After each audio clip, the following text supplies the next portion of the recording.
And letting go of fear is the key thing. And when you get to that point where you're observing your mind and you're observing your emotions instead of being them, it's amazing how fear, and I can only talk for myself and talking to other people who've been through it, fear starts to leave you. Because what is there to fear when you've reached that point, not only of realization, but of observing the world from a point of view of that which is always has been, always will be, infinite consciousness, eternal consciousness, which is what we are. The other thing that it holds us in servitude is insecurity.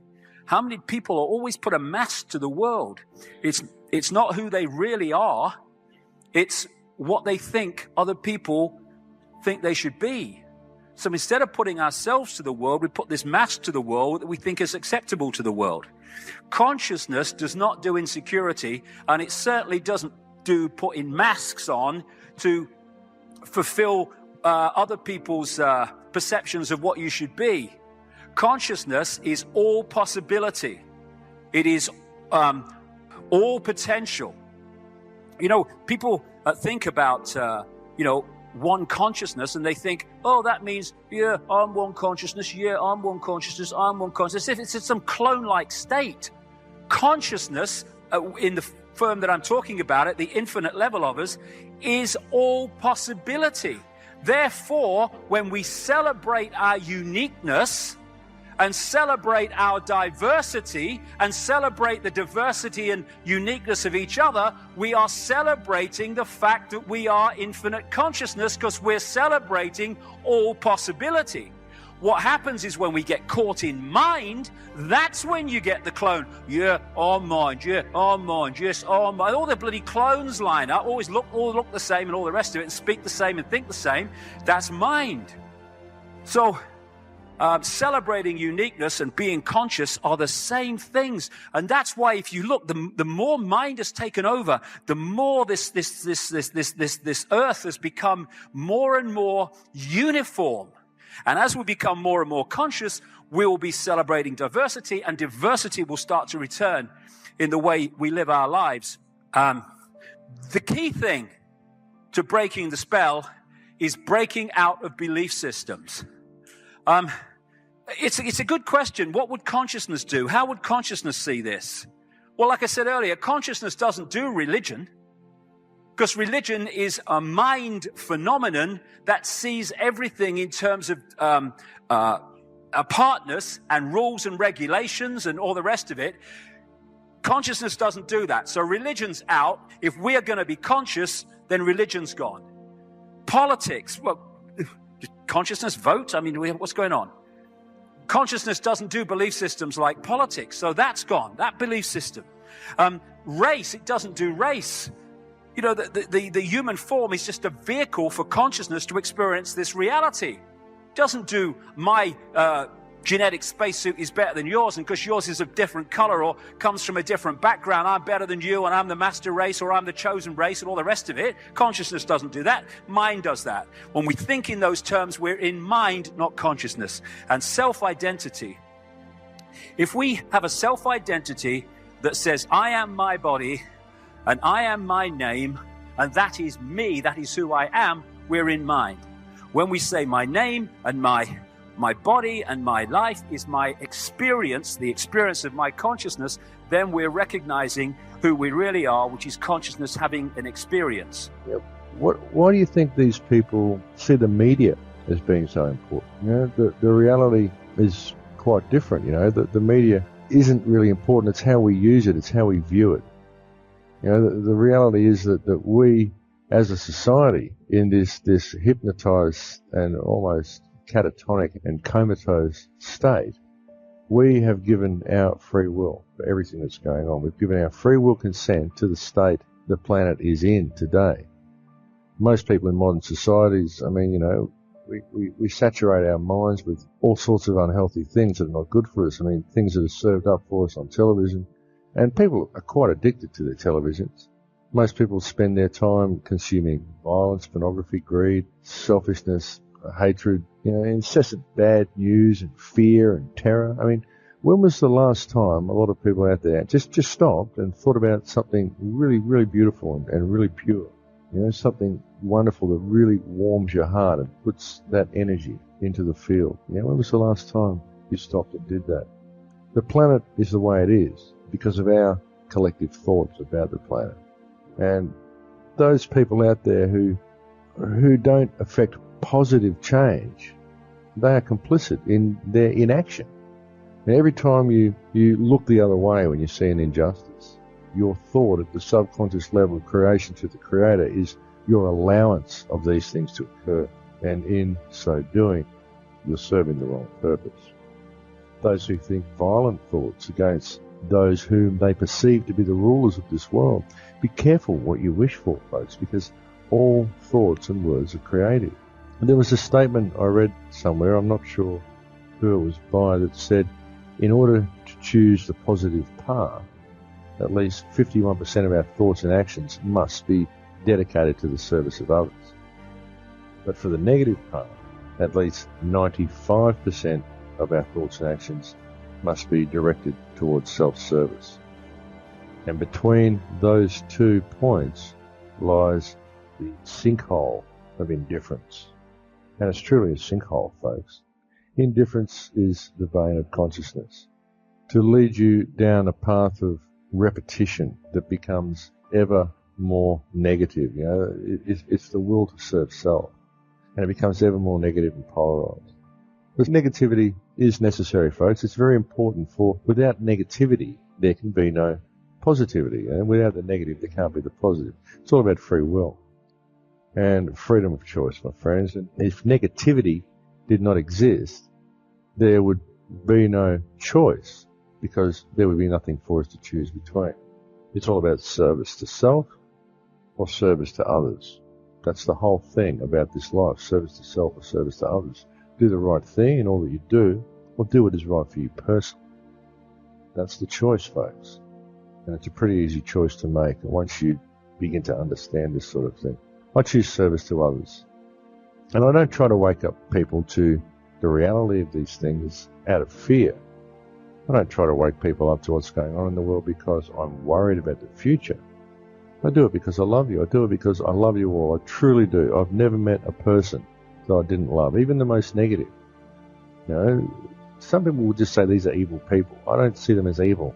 I see them as polarized. And it's necessary for them to be that way.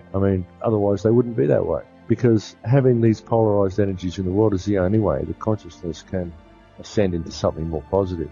So can you believe in a future that you can't see or experience with your senses yet, but you've thought about enough times in your mind that your brain is literally changed to look like the event has already happened? Neuroscience says it's absolutely possible. Now, your personality creates your personal reality. That's it. It's that simple. And your personality is made up of how you think, how you act, and how you feel. So the present personality who's sitting here today, you, has created the present personal reality called your life. Would you agree? Would you also agree then, if you wanted to create a new personal reality, that on a fundamental level you would have to change the thoughts that you are thinking, the behaviors and habits that you're demonstrating, and the emotions that you've memorized that's become part of your identity? And most people try to create a new personal reality as the same personality, and it never works. We have to become somebody else. So then, as you keep thinking the same thoughts, performing the same actions, and living by the same experiences that produce the same emotions, there's a principle in neuroscience that says nerve cells that fire together wire together. And if you keep repeating the same states of mind and body over and over again, your brain begins to fire in the same sequences, in the same patterns and same combinations. And whenever you make your brain work in a certain way, that's called mind. Mind is the brain in action. So as you remind yourself every day who you think you are, you're causing your brain to fire in the exact same ways. And as they fire and wire in the same patterns over time, the brain moves into a very finite signature, and that's called your personality. Now, that box in your brain isn't literally a box, but it's the most commonly wired, neurologically fired programs that run redundantly because we keep doing the same things over and over again. To change your mind, then, is to make the brain work in new sequences and new patterns and new combinations, to begin to make the brain work differently. And the one ingredient that allows us to do that is knowledge or information. Because every time you learn something new, you make a new connection in your brain. That's what learning is. Learning is forging new connections.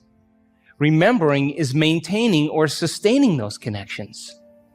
So now, every time you have a thought, you make a chemical. And if you have a great thought, or an unlimited thought, or a joyful thought, you turn on a set of circuits in your brain that fires in a very specific sequence, pattern, and combination that produces a level of mind that turns on another part of the brain that makes a chemical for you to begin to feel exactly the way you were just thinking, great or unlimited or joyful.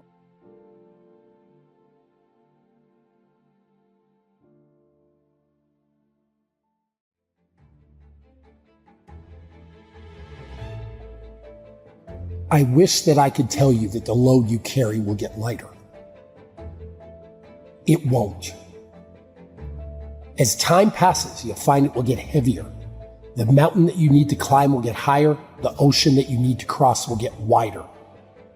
Trust me when I tell you that you don't want to wait. Indecision is a decision. Was the only person that didn't have a window. They literally put me in the room with all the computer servers.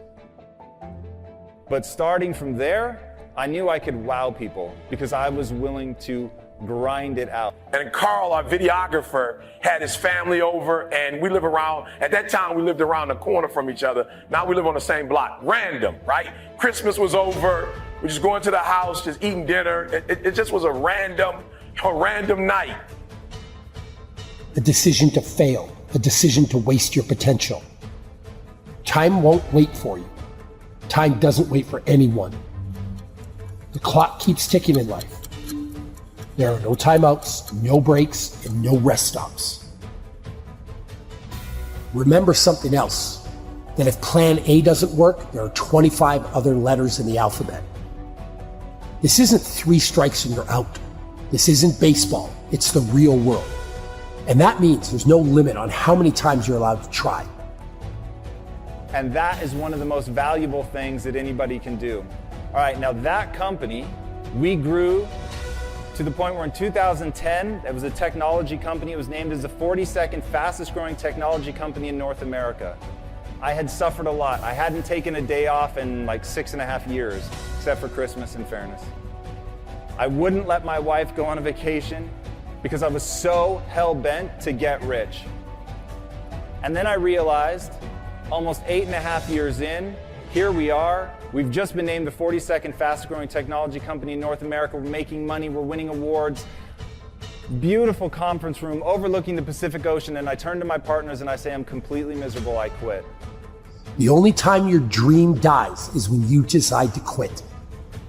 You need to be ready for what's to come. When the darkness sets in, when you feel like you can't take another step forward, believe in yourself. You will keep going, you will persevere. You will weather the storm. Trust in yourself, the kind of trust a bird has. You see, the bird doesn't put its trust in the branch. It puts its trust in its own wings. So when the branch breaks, it can still fly. Again, you can weather any storm. You can withstand anything the world throws at you. Remember that the safest path brings the least reward. Stop being afraid of what could go wrong and start believing in what could go right. There may be a million reasons you're afraid to follow your dreams, but that doesn't mean you shouldn't go after what your heart desires. Dare to face your fears, dare to take risks, dare to be better. And I hand back your equity. I'm not going to cross the finish line. I don't think I should get anything for that. And they said what are now famous words for me, we could do this without you, but we don't want to. And in that moment, I realized what had been missing. I realized the reason I was living the cliche of money can't buy happiness. I was realizing why what Tony Robbins says about success without fulfillment being the worst kind of failure was because what I cared about was connection. I'd gotten into it and gotten to know these guys, and along the way had become so myopically focused on this promise I'd made to myself as a kid that I never stopped to ask, why do I want to get rich? What is it that I plan to do with the money? The money in and of itself, it's inert. It just sits there. I'm sure you guys have a bunch of it in your pocket right now and it doesn't do anything, but it has latent potential. But the question is, what are you going to do with that potential? Don't let pride confuse your tears. You've got to let that out. Sometimes you've got to let it go. When I lost my mom years ago, that was the hardest thing that I had to deal with. And to this day, I still think about that woman that gave me life. And I have my moments when I'm happy about the good times, but I also have my moments when she left this world.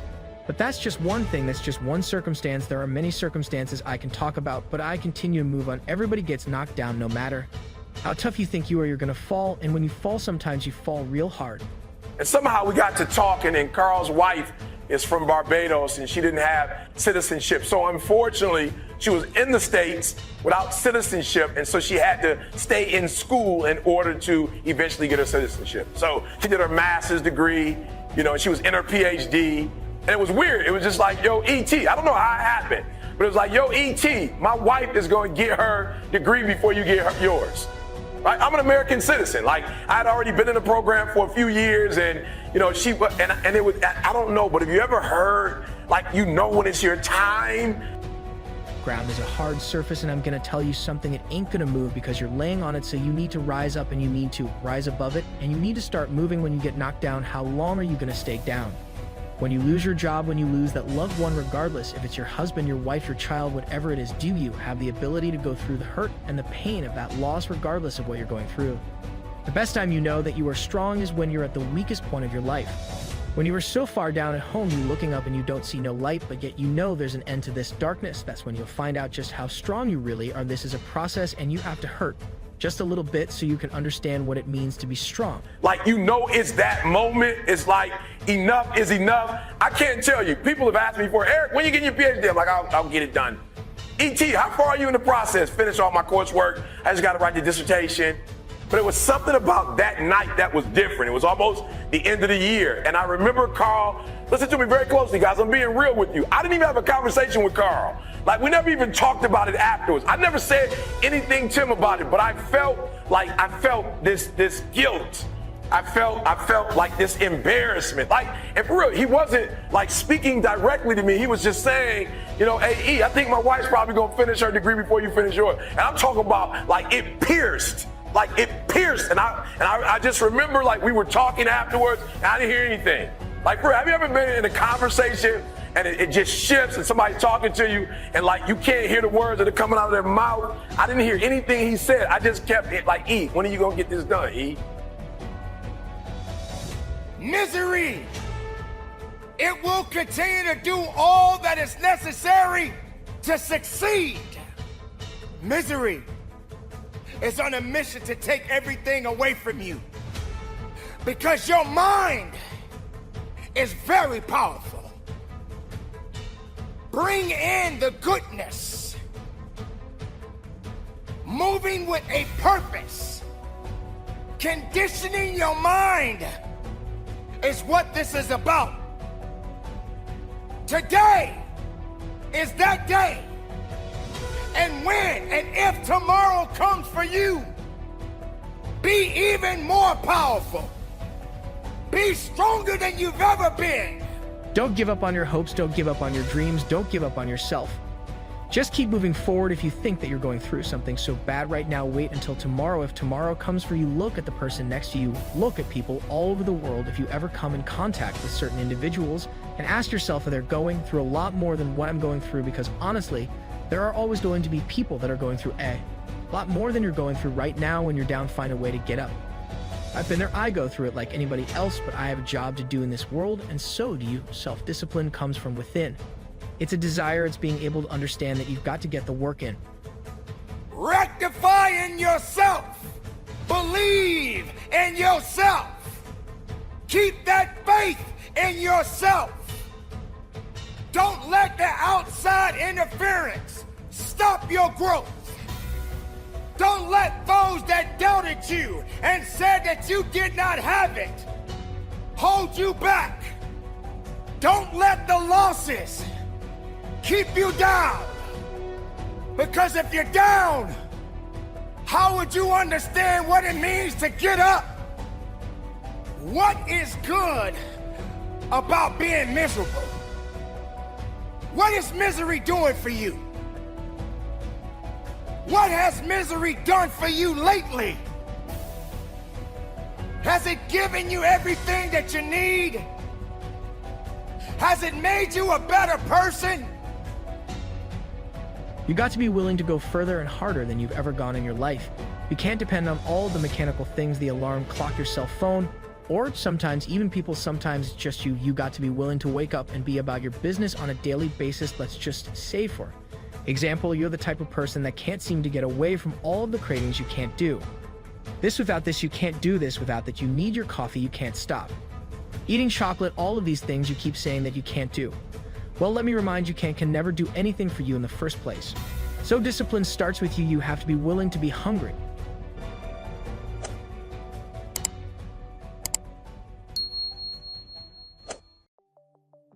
I think energy comes first, not from your body. It doesn't come from eating. It doesn't come from sleeping, because I've gone without those things for long periods of time and still been able to deliver.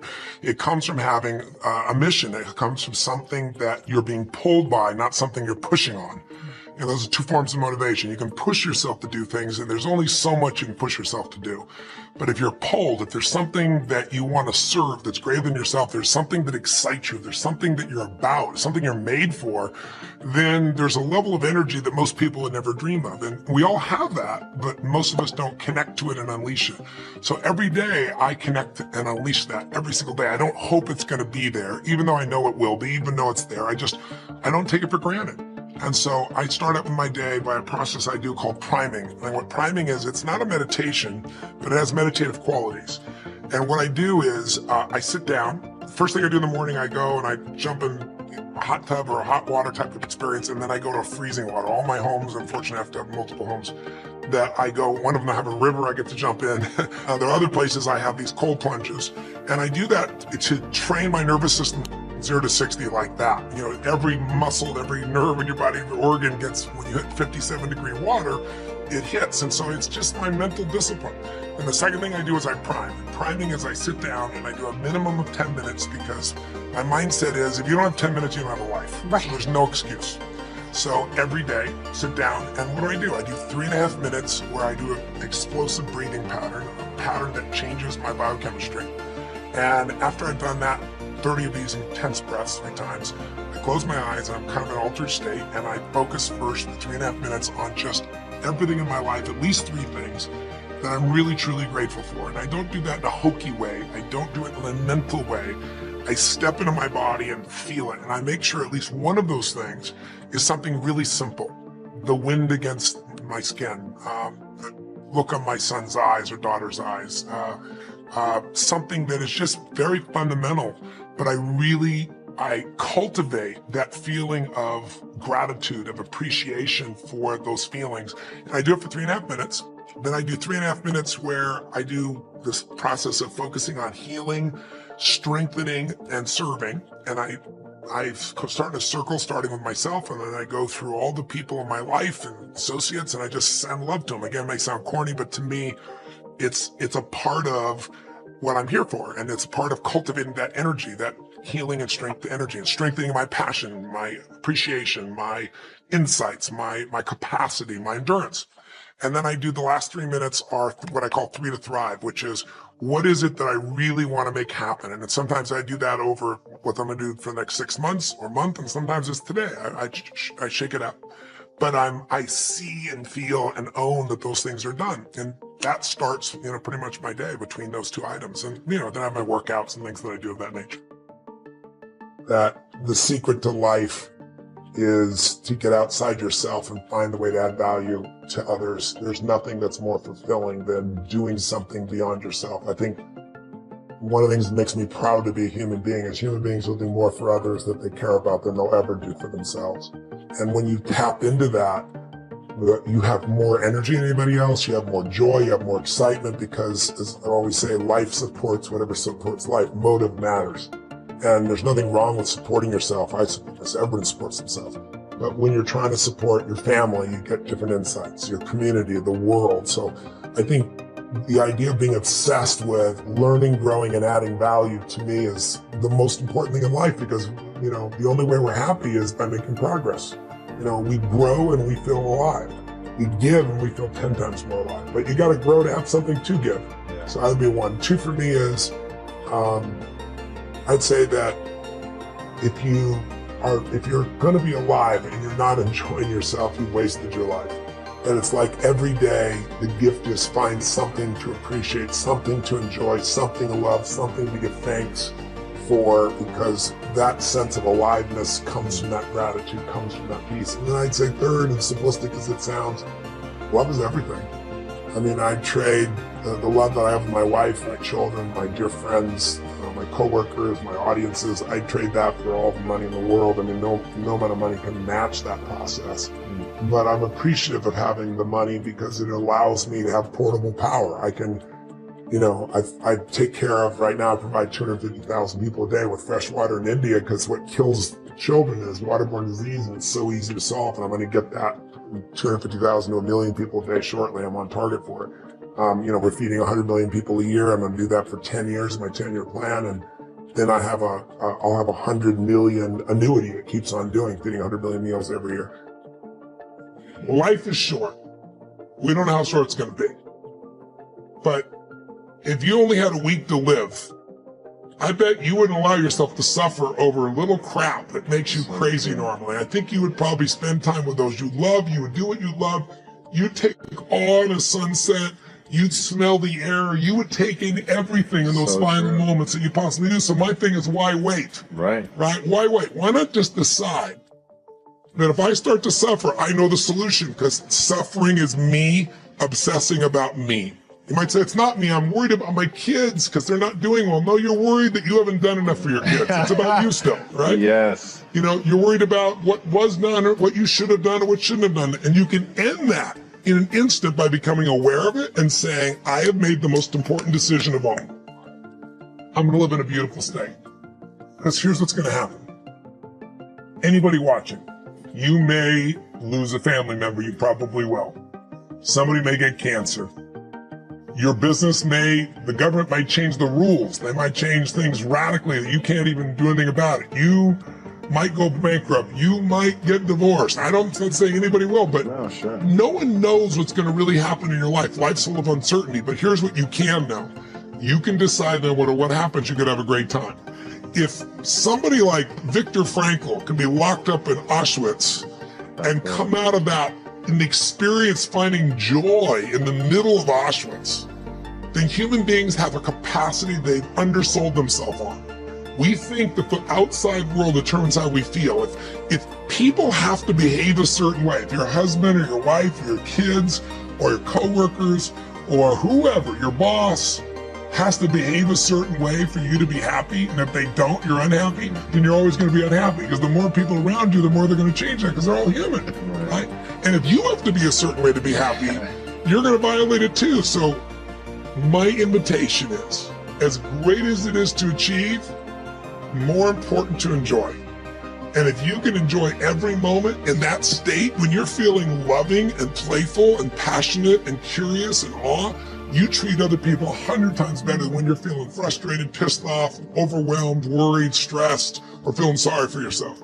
You're going to be a better parent, you're going to be a better lover, you're going to be a better business partner, you're going to have a better life. So my soliloquy is, decide. Decide today and actually say, what if I cut it off? What if I said, I'm not willing to settle and I'm just going to live in a beautiful state? Doesn't mean you won't feel bad, it doesn't mean you won't stay there. You instantly change. That's doable. I'm on a mission to help people end suffering. If you would like to accomplish something, you must first expect it of yourself. And my question to you is, what do you expect of yourself? Do you expect to be able to perform miracles, to attract into your life the kind of prosperity that you are entitled to? Do you expect that you can manifest the kind of relationships that you would like? In order to be able to have these kinds of expectations for yourself, you have to make a dramatic change, a dramatic shift. You must change what's possible for you and what you believe is possible for you. But the question becomes, who am I? Yeah, I've been teaching philosophy for 40 years now, either at the high school level or junior high school level or university level, graduate school, and now in stages all over the world and in front of audiences such as this, watching at home and here this evening. Who are you? And what is real? My teacher in India, his name was Nisargadatta Maharaj. He was asked the question, Swami, what is real? Master, what is real? And his response was, that is real, which never changes. So what part of you is real by that definition? Who are you that never changes? So many of us believe that we are our bodies. And the fact of it is that when you think about it, when I was in the 20-year-old body that I was in, I really thought it was real. Didn't you? I mean, even the body that you and all of you look at your body and think, well, let's see, I was in a 20-year-old body, and is it real? Was it real? Well, you believe that it was real, but I've been looking for that 20-year-old body for 50 years now. I can't find it. And the fact of it is, the body that you're in right now is not who you are, because it doesn't meet that fundamental definition of what is real. What is real is what never changes. The fact is that who you are keeps occupying new bodies every single moment that you are here on this planet. There was a great poet, her name was Emily Dickinson. I feel like she must have been a sister, a soulmate of mine. She once had a poem, she said, holding up a handful of dust, she would reach down and say, this quiet dust was gentlemen and ladies and lads and girls, was laughter and ability and sighing and frocks and curls. This passive place, a summer's nimble mansion where bloom and bees fulfilled their oriental circuit, then ceased like these.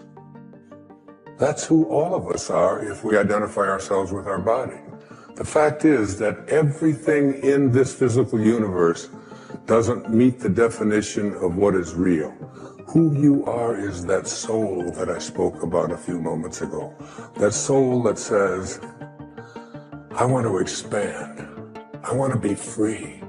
I want to go to a place where I understand that who I am is birthless, deathless, changeless, and live from that place. Because what this involves fundamentally is reprogramming yourself from the belief system that has been your ego. The part of us that has come to believe that who we are is what we have, and who we are is what we do, and who we are is what other people think of us, like our reputation, and who we are is separate from each other, and most egregiously, who we are is separate from God, from our source. And so we've been raised and taken out into the world and said, go out there and prove who you are by achieving, by accumulating, by getting other people to like you. Can you see me right now, all of you? Can you see me? Just point out where I am. Use your hands and point out. Can you see me? Oh, you got it wrong. You know I'm a mystic. You're getting it completely wrong. Now, this light is falling upon me, reflecting going through your lenses, inverted image in your retina. You know the whole story, right? Where do you see me right now? Within yourself. Where do you hear me right now? Within yourself. Where have you seen the whole world? Within yourself. Have you ever experienced anything outside of yourself? Everything that ever happened to you, darkness and light happened within you. Pain and pleasure happen within you. Joy and misery happen within you. Have you ever experienced anything outside of yourself? No. So what I am asking you is, what happens within you? Who should determine how it should happen?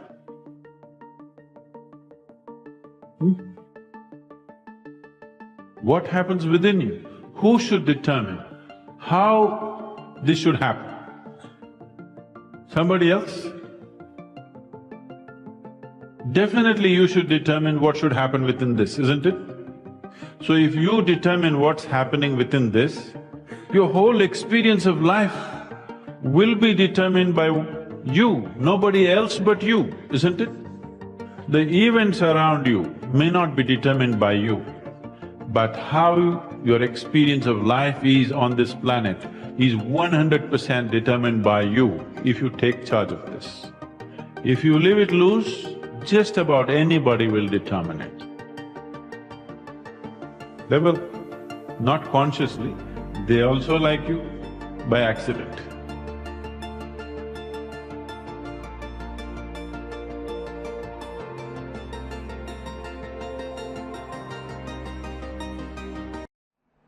Your view of the world depends upon how much you respect and love yourself. When you trust in yourself, you're trusting in the same wisdom that created you. When you fail to love yourself, you're denying your own divinity, and therefore attracting the exact opposite of what this source is. This is a source of love and great respect, and it doesn't create anything that it doesn't have a loving feeling towards. If you don't have that feeling of love toward yourself, you can't extend it outward. Who can give away what they don't have for themselves? If you squeeze an orange, you get out of it orange juice. Why? Because it's an orange. That's what's inside. But if someone puts pressure on you and says something about you that you don't like, out of you comes anger and hatred and bitterness and tension and fear and depression and worry and stress. It's not because of who did the squeezing, it's because of what's inside of you. If you don't have love for yourself, you're not trusting in the wisdom that created you. Say these words to yourself every morning. I am whole. I am enough. And I am perfect as I was created. I am whole. I am enough. And I am perfect as I was created. And I came from a source that not only determined the shape of my eye and my body and the color of my skin, but I came from a source that had a great idea about who I should be as well. And that cannot be fulfilled if you're not in a state of love. Most of you guys don't actually know your self-worth, and you're running around empty. The day that you allow the opinions of the outside world to dictate the way you feel about yourself, it is the beginning of a miserable life. Believe in yourself, independent of the validation of the world. Have good feelings about yourself, independent of the opinions of other people. Why do you have to have somebody calling you beautiful every day in order for you to feel beautiful? Do you believe that you're beautiful, or do you only believe you're beautiful when other people say that you're beautiful? We tend to base our self-esteem on what other people think, and that's not really self-esteem. Self-esteem is supposed to be how we feel about ourselves, and it is so dangerous to allow other people to determine how you're going to feel about you. It's like you're going to look in a dirty, broken mirror, and then try to change your face to look good in this defiled, broken mirror. Life always mirrors back to us the feelings we have inside. The most important relationship you have is the relationship with yourself. Too many people don't like who they are. They focus on their faults and weaknesses. They wish they were different, wish they were taller, had a better personality, instead of accepting themselves as a masterpiece made in the image of God. They're critical towards themselves, and they wonder why they're not happy and why they don't have good relationships. It's because they don't like themselves. If you don't get along with yourself, you're not going to get along with other people. The best thing you can do for your family and those who are around you is be good to yourself, be kind to yourself, be merciful to yourself, and above all, be loving to yourself. You're good to others. Why aren't you good to yourself? You compliment your coworker, but when was the last time you complimented yourself? That's not being selfish. That's loving yourself. Too many people go through life against themselves, feeling wrong on the inside. I heard someone say, "I discovered the enemy. It was me." Are you your enemy? Are you defeating yourself, limiting your dreams and sabotaging your relationships, all because you don't like yourself? You have enough people and circumstances against you, so don't be against yourself also. When you wake up in the morning, don't lie in bed and think of everything wrong with you. Instead of focusing on what's wrong with you, start focusing on what's right with you. You may have weaknesses, you've made mistakes, we all have, but there's a lot more right with you than there is wrong with you. Dwelling on the negative and beating yourself up for past mistakes doesn't move you forward. The better you feel about yourself, the more you like yourself and the further you'll go. You can't give away what you don't have. If you're hard on yourself, you'll be hard on others. If you don't forgive yourself, you won't forgive others. When you love yourself, then you can love others. When you're kind to yourself, then you can be kind to others. Everything starts with you. There will always be criticism and negative comments that could bring you down, and whatever you do, something always looks wrong for some people. But darling, you were not born to be perfect, and it's not your job to fulfill everyone's expectation. You are born to be you, and there is only you in this world. No matter what people say about you, it doesn't define you and won't determine your destiny. To love yourself is to develop a sense of self-awareness and self-acceptance of who you are and what you feel and for what you're passionate about.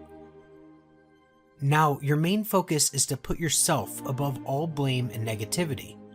You're working on your development and growth, and you're near to your success.